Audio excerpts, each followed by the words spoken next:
Hey there, I'm Andrew Larder from MarketingSharks.com. This, that. There we go, that is 99 prompts from Debbie Drum, and you've got your choice. Who do you want to listen to, the mystery prompt maker or Debbie Drum? Let's go inside. I like to start at the finish, and I'll show you down here.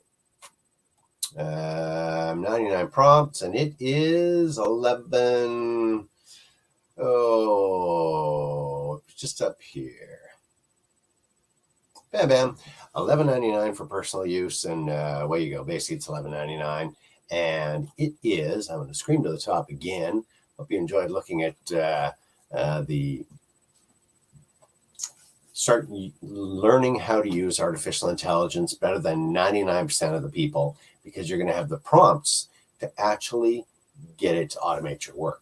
So you've got to tell it what to do. That's the whole point. And like they say, garbage in, garbage out.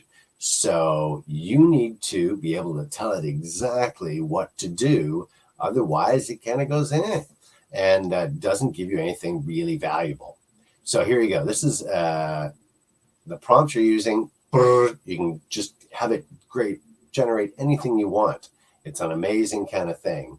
And they say here, marketers are not using it properly.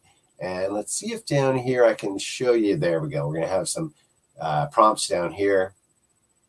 Here's some of the categories. You can see to write an article, write a headline, proof to validate. It just goes on and on and on. They get tons of different prompts, 99 different prompts, and this will show you this is your ticket to artificial intelligence freedom, exactly like they said. I'm going to scroll through here quickly. Some art prompts as well are included, and how to use prompts to make this money. So once you know how to use the prompts, once you have the prompts, you can make all sorts of money using ChatGPT. So they're the experts on it, and amazingly, this whole thing, $11.99. So I'm going to put the link for you in the video description. It'll take you to my site at MarketingSharks.com. You click the product box, and it'll get you here. You can grab this for $11.99, 99 professionally, expertly crafted ChatGPT prompts. Enjoy. I'm Andrew Larder from MarketingSharks.com.